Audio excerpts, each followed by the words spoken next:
What is up, everybody? We are live with a Sunday evening episode of Shout, a Buffalo Bills football podcast brought to you by Tops Friendly Markets. And right now, if you head on over to Tops, as Ryan did, and I'll show you this picture in a moment, they have the best burger deals in town. With over 30 ready-to-grill burgers, Tops is the place to pick out the juiciest, most delicious burgers in town. From beef and turkey to chicken and veggie, you'll find something for everyone. Taste the flavors of the world with unique toppings and twists on the classic burger. Tops World of Burgers is yours to explore. And we have a first-hand account. That's right. Because you did some exploration. I did. I didn't even know where to begin, Matt. There were so many burger selections at Tops when I was there yesterday. I made a stop at my hometown Tops, a thumbs up, and making sure that I had the World of Burgers right above me. I framed it pretty well, I thought, but they had some great deals going on at Tops. The burger selection was phenomenal. BOGO, pork chops, BOGO deals on a lot of other meat. Can't beat it. It's funny. There's actually a better way to do that, where we could have put ourselves in the corner and then just really featured that picture, but we threw it right in the middle of the screen. No big deal. All right. The Bills had a non-padded practice today, 2 days after the red and blue or the blue and red scrimmage.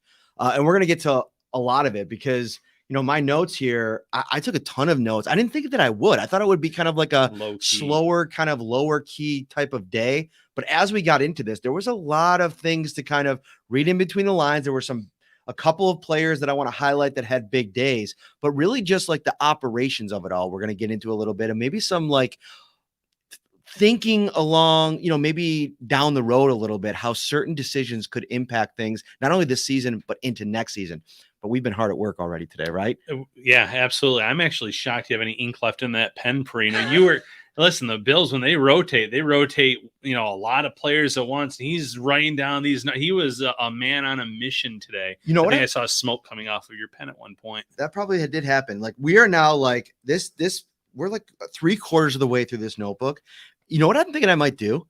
I might give this to one of our Shout Buffalo Bills insiders. Just give them the whole notebook, and they can kind of go through, read it all through. It's definitely going to have to be kept off the record. You're not able to disseminate any of this, but because there's a lot of notes over the years. I think this goes back maybe to last year, maybe the late in the year before, but maybe we could do something like that. And how do you become a Shout Buffalo Bills insider? You know the phone number?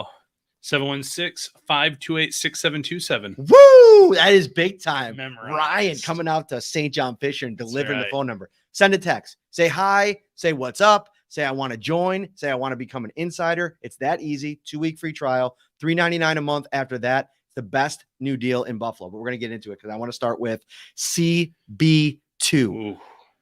We thought things were narrowing in the cornerback competition, and then we get out to practice today. Christian Benford starts with the ones and plays probably more than Dane Jackson or Kyer Elam with the ones all afternoon, finishes the day with 2 interceptions, one off Kyle Allen. We'll get to him in a minute, but one was off Josh Allen. And I thought it was really good coverage. I thought that it was a bad decision by Josh Allen. He was thrown into double coverage. Benford was there. Deontay Hardy kind of seemed like he gave up on the ball a little bit. And then Benford ended up with a easy interception, but you have to be there. You have to make that play. He made the play. And to me, that kind of shoehorns him back into this whole thing. Yeah, he's right back in the mix, Matt. When you come into the training camp practice and you're thinking, okay, maybe they're phasing him out, he gets first team reps, and then you have 2 interceptions in the same practice.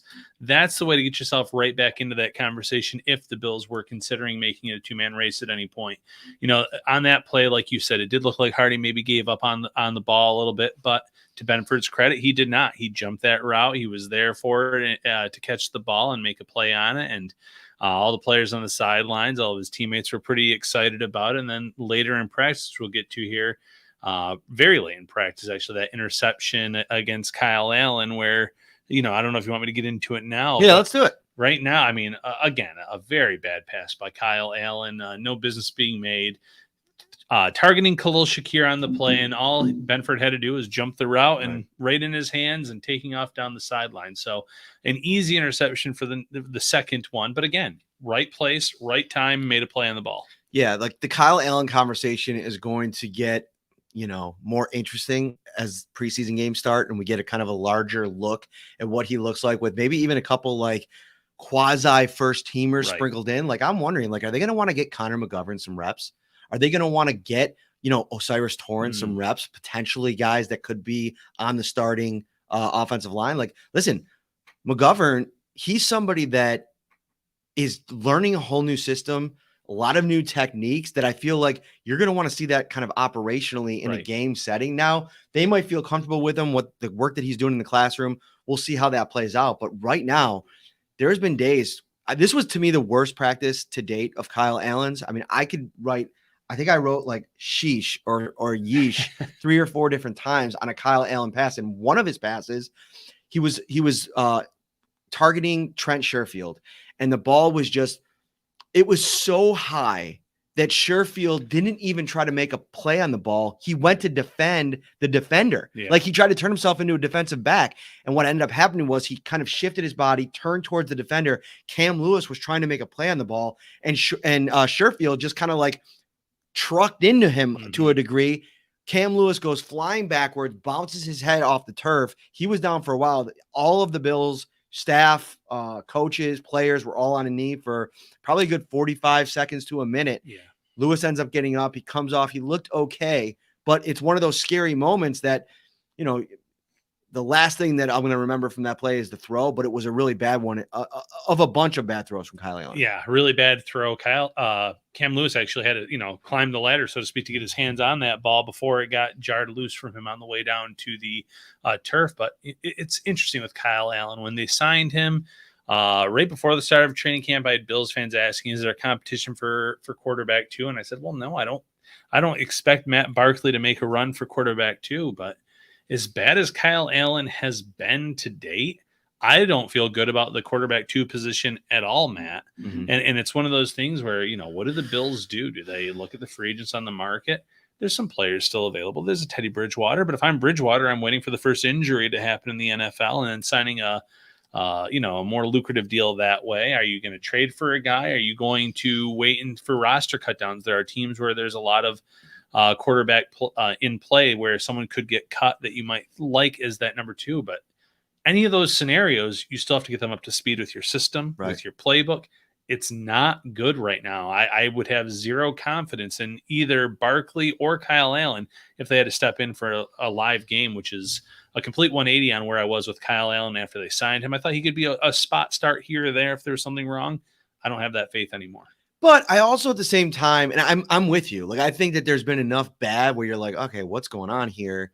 But I also think that we haven't seen him play in a game yet. Right. And I think that, like, it's kind of, he's going to get a lot of reps over the course of 3 games. I mean, really, Josh Allen, could we see a scenario where he doesn't even play a snap in the preseason? Just like maybe a series or 2 just to like kind of work out some kinks. So we're going to see a lot of Kyle Allen in this offense, an offense that's very complicated that he's still trying to, get used to. But some of the throws, to your point, are just, they're troublesome. And I think a guy like Teddy Bridgewater, while he may want a more lucrative deal, I think a lot of guys probably look at the situation. Well, if Josh goes down for a few weeks and I got to play that spot, I'd rather take less money and showcase myself in a really good offense and then maybe have a chance to, sign on to a more lucrative deal next offseason. Yeah. Because we're late in the game here. Also, it is a hard no on Carson Wentz. I don't think you want that mojo in the locker room. Yeah, Carson Wentz and play too has just gone downhill. I mean, but I've had Bills fans in enough of a panic in our subtext group pitching, Cam Newton, pitching Matt Ryan. I don't think Matt Ryan leaves the announcing gig unless it's for a starting job somewhere. So there are people that are trying to do this, trying to find options, and I appreciate that, but it's tough. Now, to your point, in the preseason, Kyle Allen's going to get some run with some offensive linemen that might be in the mix to start and be out there. He might get some reps with Deontay Hardy, with Khalil Shakir, maybe a Trent Sherfield. I'm highly doubtful he'll get any reps with the Stephon Diggs, Gabe Davis type, but maybe even a Dalton Kincaid or a Quentin Morris. Players that at least could have a decent role on this team, and maybe that'll allow him to kind of showcase or highlight his strengths a little bit more than what we've seen, but it has not been a good start. Somebody's asking about Jake Fromm. He's in Washington with the Commanders. He's been there since last season, and I don't know if that's an upgrade. I mean, I think we saw enough of Jake Fromm to know what that looks like. Not a lot of mobility there, probably less than Kyle Allen, and I don't think that if you're going to go out and get somebody to kind of compete with these guys. And listen, another reason why I don't think that the Bills do too much to shake things up there is like, there's a lot of cohesiveness in that room right now. Those are two of Josh's good friends, right? And I think part of this is putting him in a position where he feels like he's got two, springboards and has a good relationship with, bounce ideas off of, and like, just kind of take the seriousness out of what is a very serious season for them coming up here. Yeah, no, that's a great point, Matt. It's an interesting quarterback room because, like you said, they're close friends. They're people that he's considers, friends off the field, that he hangs out with, does a lot of things with.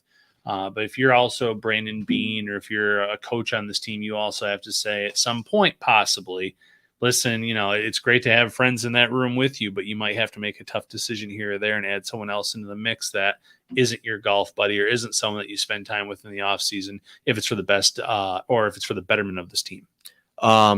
Speaking of spending time in the off season, I mean, the off season is pretty much over, and we're into, that preseason, and we want you to spend part of your preseason with us tomorrow night, Monday night. Is going down. Wingnuts is coming to Rochester. And Ryan, I actually just got an update before this show. I thought the pop-up that Wingnuts is doing at Dorado on Park Avenue here in Rochester was going to be pretty much in time-wise in conjunction with the Shout podcast that we're doing live there tomorrow night.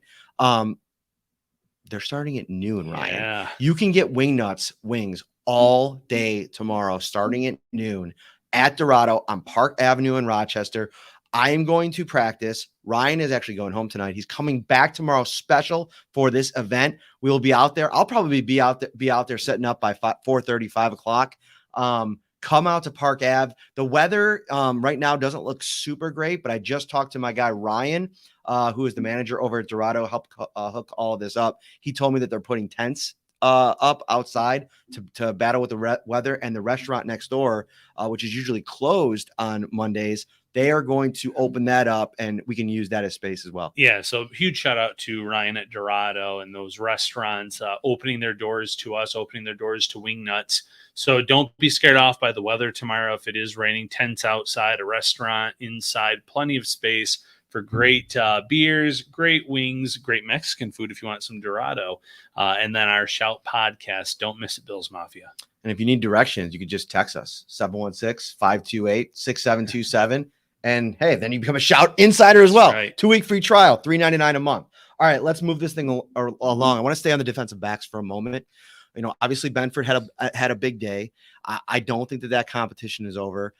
I feel like, where are you at before we get into the how this thing shakes out from a bigger picture defensive backs spot? Because I was asked a question on Twitter yesterday about formulating the first 8 or 9 days of camp depth chart at safety, and I put Micah Hyde at free safety, and then behind him Damar Hamlin. Right. Then I put Jordan Poyer and then Taylor Rapp at strong safety, and I left out Cam Lewis, and I thought maybe he'd be like that third safety in both spots. But it was interesting during the first 11-on-11 team drill today. I noticed that Cam Lewis was the first safety out on the field after the top three, right? Rapp, Hyde, and Poyer.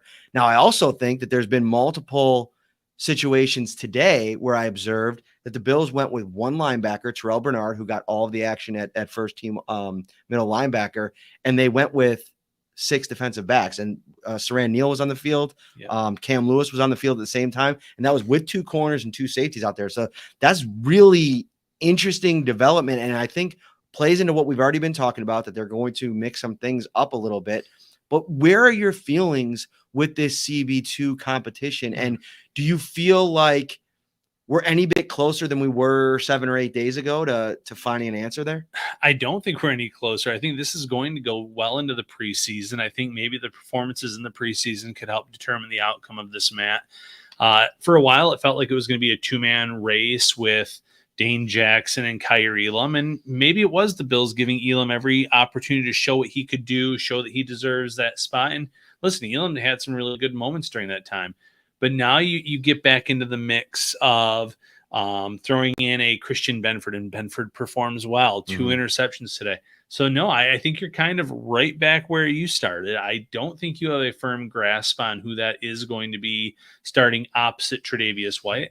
I still think that there's a good chance it's Dane Jackson just to start out because of his familiarity with the scheme, with the system, but they have good options. And, it's a good problem to have, but at the same time, you want, whether you're talking cornerback, linebacker, offensive line, you want to make these decisions sooner rather than later so you can gel, so you can work on your communication. There's a lot of other parts to this.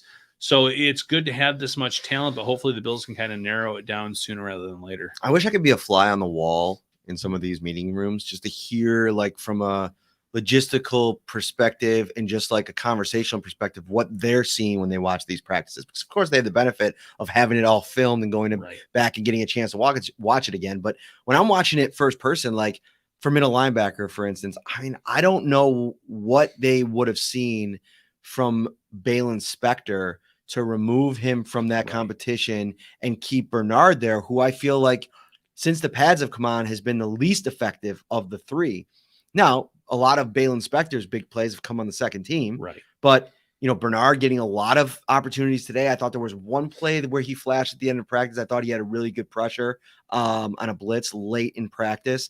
But other than that, it just felt like a lot of the work that the Bills did over the middle when he was on the field, it just felt easy for the offense. Yeah. And, we spoke to Bobby Babich, the linebackers coach, this morning, and he talked about none of the linebackers in the mix for that job have the size of a Tremaine Edmonds. And, very few linebackers in this league do, Matt. But it comes down to being able to have that athleticism and physicality because a lot of quarterbacks use their legs now. So you have to be good at that. You have to be able to be physical, though. And he says all of the linebackers in the mix, including Balin Spector, have those traits.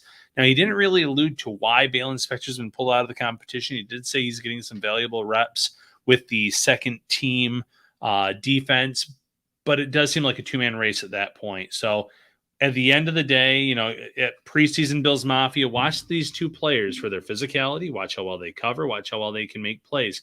One thing I'll say to Tyrell Dodson's credit at the stadium is he had a lot of run stops. He was right there in the middle of things, had one tackle for a loss. So it's going to be tough to move on from Edmonds and expect whoever that is that wins the job to play at that same type of level right out of the gate. But the Bills do have kind of a checklist of what they're looking for. It's a really good question. I want to just pause and take real quick. We got a lot to get to. So, buckle up, Bills Mafia. This is going to be a more in-depth episode. Tomorrow's episode, by the way, a reminder, because we're going to be at Wingnuts, there won't be an immediately after practice episode. We're going to save the content of that episode for the show tomorrow at Wingnuts, which will go down at about 7:30 for your planning purposes.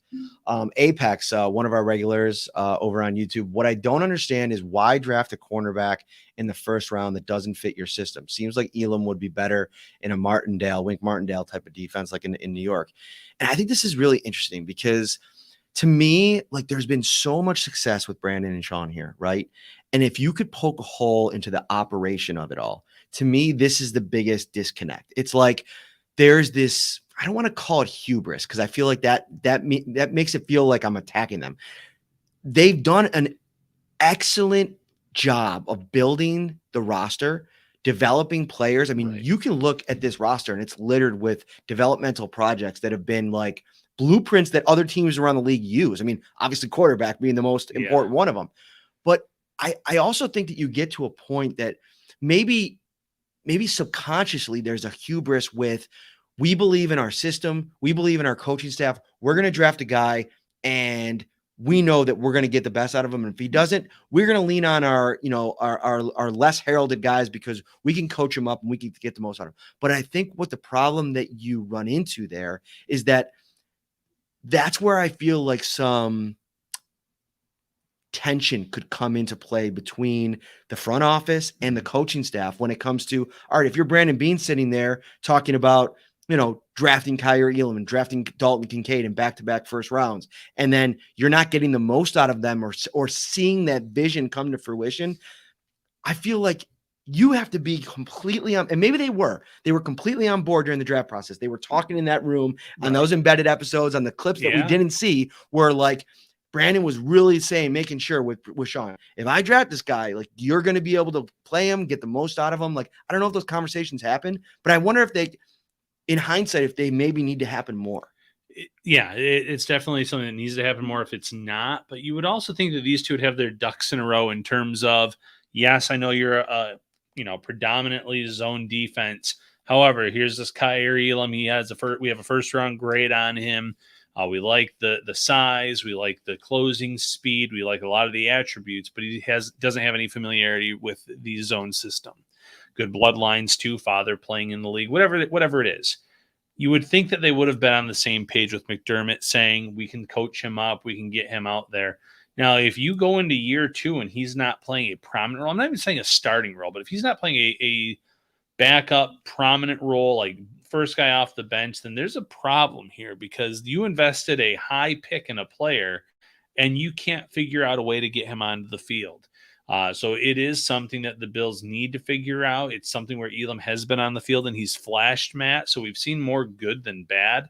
But now they need to kind of figure out how can they best utilize his talent, even if he isn't necessarily a great fit for their system. And also, like, I think that what you're also going to get to with McDermott is how have the seasons ended, right? So when they talk about these season-ending meetings that they have with players, I'm sure that there's, Brandon Beane sits in meetings with coaches and talking about what went wrong, what didn't.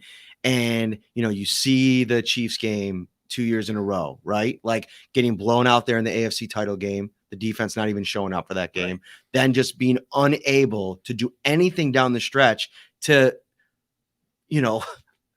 help out a Herculean effort from Josh Allen in this offense in the divisional round. And then just like letting Joe Burrow come into Orchard Park and just blow things up in that first quarter. And the Bills were reeling. So you have all those conversations. Then if you're Brandon Beane, you're saying, well, I got you, Greg Rousseau. I got you, Kyrie Elam. I got you, AJ Epinesa. I got you, Boogie Basham. How come we're not getting them to a place where opposing pass? And listen, there's also the other part of this.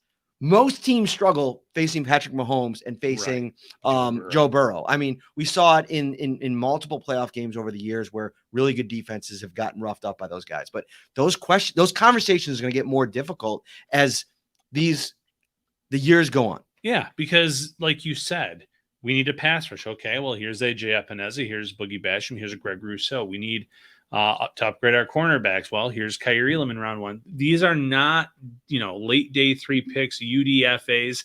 These are talented players in terms of your draft grades and what you think of them. And you're struggling to kind of utilize some of these guys. I mean, Epinesa, 6.5 sacks last season, he has a strong camp, but he might be, defensive end number 4 this year based on the talent that you have from outside, based on the talent that Rousseau being a big factor in that mix too ahead of him. So it's tough, but you do need to start seeing some better results from your high draft picks, Matt, and making sure that they're producing more so on the field. You know what Topps loves people producing? What's that? Local products. Oh, yeah. Topps loves local flavor.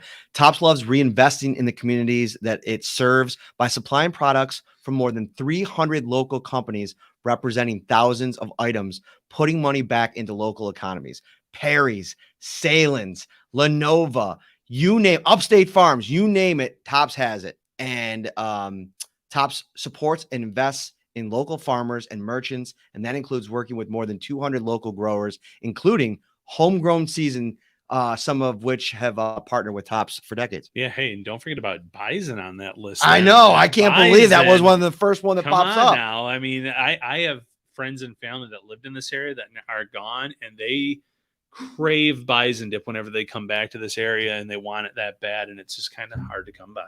We got a Carl Tommen, one of our regulars on YouTube, and that's perfect timing, Carl, because we are switching topics. Yeah, hitting us with the super chat. If you ever have a comment on YouTube that while you're watching live, you need to get up on the screen, you could super chat it. It goes right to the top of our feed. So Carl asks, sorry to switch topics. It's okay. We're going there anyway. Is Spencer Brown's stiff back the other day a concern? Did he play in the RB game, and was he out there today? How's he look? So interesting that this comes up like this, because Spencer Brown, I mean, really, that was a non-story. Yeah. Like Spencer Brown, it might have been like a back spasm, maybe. I didn't see it, but he has not missed a single snap of team drills in the blue and red game the other night. And then he was out there again today, and I thought looked pretty good, considering. I didn't see a lot of pressure in first team reps coming from that side of the field. Now, they weren't in pads, so that's important to kind of say that. But I think if you take the last 2 days after that one day that he really struggled midweek, he's been good. I agree with that. And there was a comment in here pre-show about him stacking days, and they haven't heard about that. He's had one down practice, man. He's been pretty solid throughout the entire summer. But the injury or the back part, he was fine. I saw him run out of the tunnel at that blue and red scrimmage, and that told me right before anything happened, he was A-OK and he was going to be fine. And, kind of going off of that real quick, we had some fans that were concerned about Ed Oliver because he went to the medical tent on Friday. He was out at practice today. Taron Johnson, Matt Milano, both players who are dealing with general soreness, Matt, they were out there today. So kind of just like a wait and see mode. That's what we've been telling Bills fans in the subtext, as we've been saying here on the podcast. Don't overreact to everything you read out there on social media just yet. Kind of wait and see. A lot of these times, even if somebody just feels slightly off, you're going to go to a trainer if you're a player and say, Right. hey, can you look at this? Can you do this? Can you tape up the ankle? Whatever it may be. So don't overreact to these things. Spencer Brown has looked good. And yeah, if you miss a practice, we're going to talk about it. Yes. And so far, none of these guys have missed any time, missed any practice. Tim Settle missed one day. He was back. They moved on. There you go. Speaking of the insider, Shout Buffalo Bills insider text service. So my Uncle Tony, he's been on the show before. Everybody knows Uncle Tony. He was pretty hyped about this, this text service, because he's got a lot of questions. So he likes to be fed information on the daily. So he subscribed right from the jump. So he texted me this morning. He's really concerned. He's like, I'm not getting the text. Like, what's going on? So I'm like working on it all morning. I sent him a text through the service, and we're like going back and forth. So then it finally appears. But then we sent all of our practice texts today, and he said, I didn't get any of them. So I'm like, I'm freaking out all day. I'm like, I got to figure this out. Like, are other people having this where it's not going, they're not getting the text, which, by the way, if you're an insider subscriber and you're not getting them, make sure you send a text to that number, and we will get on the case and we will figure it out.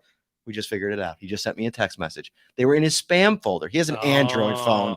Tone, let's go. It's 2023. Gotta go Apple. Get on that Apple train. I know it's a very polarizing topic. I don't want to get too aggressive with it, political, but listen, get on the Apple train. It's okay. But he took him out of his spam folder, said it's not spam. So now I think he's good to go. But you ever have any problems, get a hold of us, whether it's through the text service or a DM or whatever. Yeah, we've had a few fans ask questions. We will go right to the people at subtext, get an answer back pretty quickly, and make sure that if there are any issues, we get them solved very quickly for the Shout Insiders. All right, so a couple things on the defensive line. Let's zero in on that a little bit because it's interesting. Shaq Lawson's been playing quite a bit with the first team, more than I would have ever anticipated. And by the way, when I say quite a bit, I more so mean like I didn't anticipate him getting any first team reps going into training camp. And every practice he's appeared there somewhere. He's working at edge. He's working at defensive tackle. And so like there's some, I still think Shaq's in their plans. And it's funny because I feel like some days Boogie is just pushing to get onto that second team. Shane Ray had himself another really good practice today. And so I started to think about that. Who is Shane Ray's competition? Because Jordan Phillips gets back off of PUP list. So now he is all clear. We were talking about this on Friday night, maybe starting him on PUP list, and then it gives you the opportunity to keep more people on the roster. That's gone now. So Shane Ray, I feel like he's starting to build some momentum, but Shaq Lawson, he's already developed that trust with the coaching staff. So I think he's in the mix too. Then you have Boogie. Then you have AJ, who's had a really good camp. I think Greg Rousseau, you're considering him as DE1 right now. And then maybe Floyd DE 2.5, because he'll probably slide down to 3 when Bond gets back. But man, there is a lot of traffic jam there. And Shane Ray had a couple of sacks today, maybe one. And then Boogie Basham had a pass breakup, but it was Kyle Allen, who you said might have thrown it to Boogie. I mean, I was afraid it was going to get stuck in his face mask the way that throw was coming in. Yeah, I mean, it was thrown directly at Basham, but to Basham's credit, he got his hands up. He made a play on the ball. And this goes back to what we've talked about a lot. The talent on the D-line as a whole, defensive end, defensive tackle, is so good. Greg Rousseau, who had high praise from Jordan Phillips today post-practice, saying he's expecting him to be a top 5 player at the position. He's looked the part. He had a sack today. You talk about Leonard Floyd, who has gotten very comfortable, very fast in the system, looks great. Epinez has had a strong camp. So those are 3 guys right there. You have the Von Miller, scenario you have to figure out. Is it going to be Pop? What are you going to do with him at the start of the year? But you are going to have a few guys that aren't going to be able to make this roster. So, Shaq Lawson has been solid against the run his entire career. I think he might be safe there for that reason alone, Matt. And it might come down to a Shane Ray versus a Boogie Basham. And if you lean in the direction of Shane Ray, he's a player that this is a whole separate conversation that you could probably sneak onto your practice squad. He's been out of the league for a few years. But if you want to get him onto that 53, I think that there might be a market for a Boogie Basham. And I'm not saying you're getting a high pick back for Basham or anything like that, but he's still on a rookie contract. He still has another year left on said rookie contract after this year. There's something about a cost-controlled rookie deal at a premium position where there's also going to be coaches, head coaches, positional coaches that met with Basham during that draft process where they probably said, we liked this guy coming out. We think that there's some untapped potential. We could do something with him.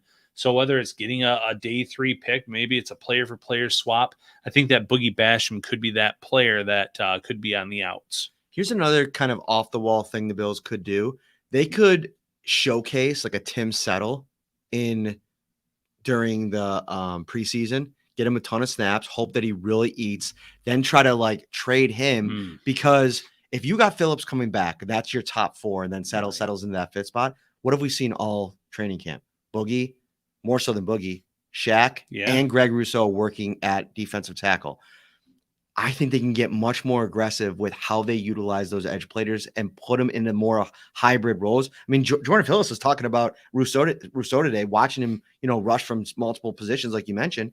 I mean, that gives you the chance to kind of be a little bit more, aggressive with how you position these players. And I'm not sitting here saying that Tim Settle, like you want to get rid of him. I actually think that there's real still upside for him in this defense. And Phillips mentioned running 10 deep on a good defensive line. They're going to need players at that spot. It's just the numbers are going to have to fit. And although they kept 11 in 2021, I think that number's too high. I think it's 10. I think 10 is the realistic number 2 this year when you have other positions that you still have to account for. You have to have some more depth at certain positions that maybe you didn't have to worry about before. But you bring up a great point. If you're going to have these interesting fronts where maybe you are running 3 defensive ends and 1 defensive tackle, maybe that allows you to kind of cut one of those defensive tackles, whether it's a Jordan Phillips, whether it's Tim Settle, off the bottom of that depth chart right now, and kind of go with that rotation because Basham can play inside, Epineza can play inside, Loss can play inside, and then you even have Al who can play outside. He can play inside, outside from that D tackle spot. So it's going to be very fun to watch, and it could be very telling, Matt, in terms of how they're going to be rotating and utilizing this D-line in season. I know there was a question about offensive line. Not a lot to get into there today without pads. I thought that they were fine. The sacks started piling up a little bit more in the second part of it was like I mentioned Ilianku. I saw one rep where it was Kendall Vickers combined with Cameron Klein for a sack, 3rd-team sack. Yep. But again, we're looking at who was at quarterback. Like I'm not taking too much away from that. But I thought one rep in particular, and let me get out my notes. It was Ike Butker. And I just wrote that Ike had a really good rep. And I thought that it mattered because it was against Tim Settle. Right. And so, watching him kind of like get quickly into his stance, keep Settle from pushing that pocket back. I mean, it's something that I think Tim Settle has done a really good job of, especially when they've been in pads throughout training camp. So that was a big moment. Ike's been pretty much locked on that second team, but that's a player to watch. He's a depth player that has started games for them before. Yeah. It's a good problem to have. The Bills I don't want to say they're too loaded at the position, but they almost are at D end, at D tackle. It's great, but you're going to have some really good players that are either going to hit the mark or you're going to have to trade away because there's just not room for enough of them. And Johnny Utah is saying here they kept 11 D-line in 2021. Yeah, we just mentioned that. We just don't know if it's realistic to do it this year based on the other personnel you might be keeping. You could actually keep a specific punt kick returner if they go with Andy. I was literally just going to go there. Yep, Isabella could be in play for one of those last roster spots because he's been back there still fielding the kicks and handling those responsibilities. Today it was with Deontay Hardy again, who sometimes is back there, sometimes is not. I know, hitting the mic. My bad. Can you hear us? Did you break it? But Isabella, he's playing with the second team offense here and there. He's handling the kick return, punt return responsibilities pretty well to date. There's going to be a few players that kind of sneak their way onto the roster that we're not thinking of. or that the general public's not thinking of, and that makes it tougher to keep 11 defensive linemen. About hovering around 400 on YouTube on a Sunday evening. Thank you so much. Hit that like button. Subscribe to the show as well. I want to talk about 2 more players before we get out of here. Mattis is asking about Kingsley Jonathan. Not a lot. Yeah, he's been pretty buried on that third team. I was someone who's very high on him based on limited reps last year, but what I saw, I think that he's a priority practice squad player if you can get him there. Last year they caught him, and he was more of an unknown last year than he would be this year, and the Bears claimed him, and he played a handful of games there. So I don't see a path right now based on all the players in front of him, but maybe this Bills sneak, they like him. They don't want to show him off much. Maybe if they move a few players, he's back in the mix. I just haven't seen enough to confidently say that. Yeah. I mean, he's gone from making my 53-man roster projection as a surprise splashy player to somebody that, I don't even know if he, is in the mix for a practice squad spot as much as they like him. But the important thing to note here, we got games to play here. I mean, a lot of these guys that maybe are off the radar right now are going to bounce right back onto it. One guy that I feel like always feels like people are pushing him off the roster or is off people's radar is Saran Neal. I just think a lot of people don't love the idea of like a special team standout, and that's mostly what he's done for them. But man, it's like I watch practices like today, and there's been practices with pads on, so it's not just today. So I'm not just going off of that. Where Saran Neal just as a defensive back just impresses me. He's a big body guy, but he can play tight ends, he can play receivers, he can play running backs, and he's physical. But he also has recover speed, which guys at his size a lot of times do not have. Right. And you saw it on a play today. So it was he got out on an island 1-on-1 with Dalton Kincaid, and they're fighting downfield. Now I thought Josh Allen severely underthrew this pass, but Kincaid tried to adjust to it, come back to the ball, make a play on it. It was a really good battle. Some people thought that maybe Neal was a little handsy, maybe a little pass interference, but he ends up breaking up the pass. A really good defensive play. And it's like sometimes when he's out, I often wonder what would Saran Neal look like if he would have gotten like the Taron Johnson treatment where he was given that slot job right out of school. I think they were in the same draft, right? And Saran Neal was a 5th. And Taron was a 4th in that draft. Yeah, if I'm not both mistaken. Small school guys that they took in that draft class. Saran Neal's interesting because there was a game a few years ago where he was lined up against Travis Kelce, and he did a really nice job against him. There are times though where he's been put out on the field at corner in a safety type of role, and he's been out of the play or he's allowed things. But the reps haven't been consistent for him by any means, by any stretch of the imagination. But he's such a core special teams player, one of the best gunners in this league. So he's always going to have that spot in being the mix. But when he has been on the defense this summer, he's been noticeable. He's done a nice job. And today, you mentioned it, Dawson Knox was pretending to throw a flag on that specific play, chirping a little bit after, saying, "Oh, that's a flag, that's a flag."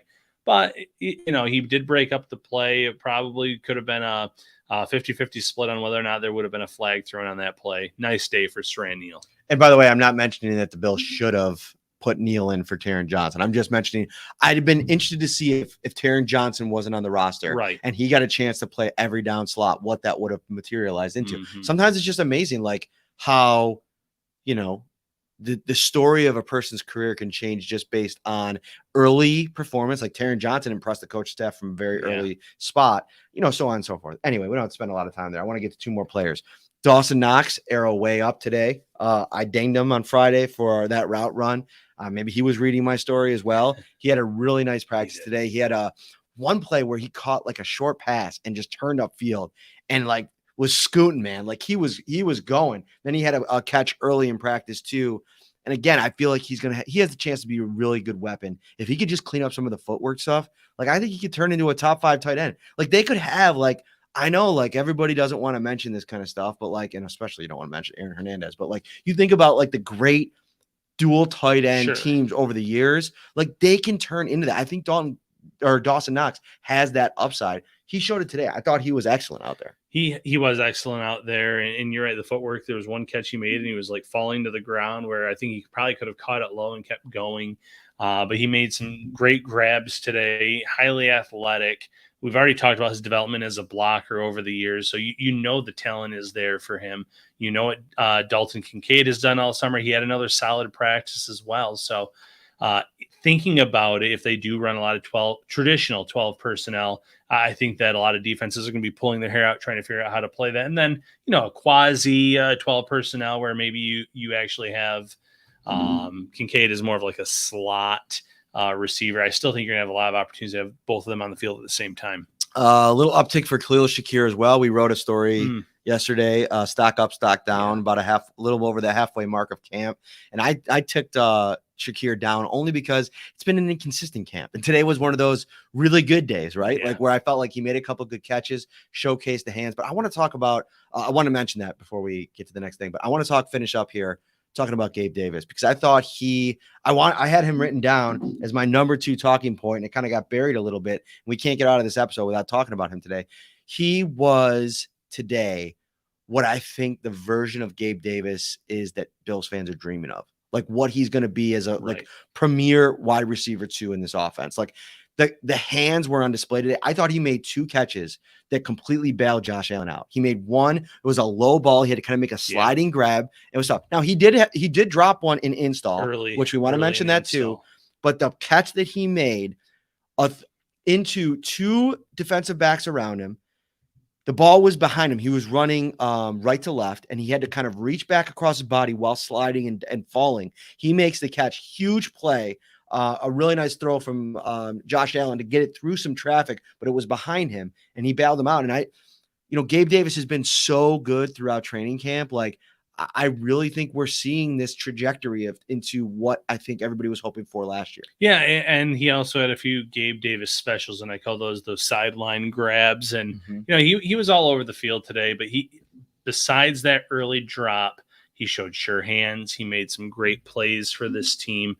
And I really think that as this team's number 2 receiver, if he stays healthy, no ankle injury, no issues with that, 100+ targets is not out of the realm of possibility, man. And the way he puts up big yards after, on the catch, touchdowns, this could be a team that has 2 1,000-yard receivers, a team that has a dangerous 1-2 combo at tight end, and then James Cook, who, by the way, sneaking this in here, had some nice runs again today.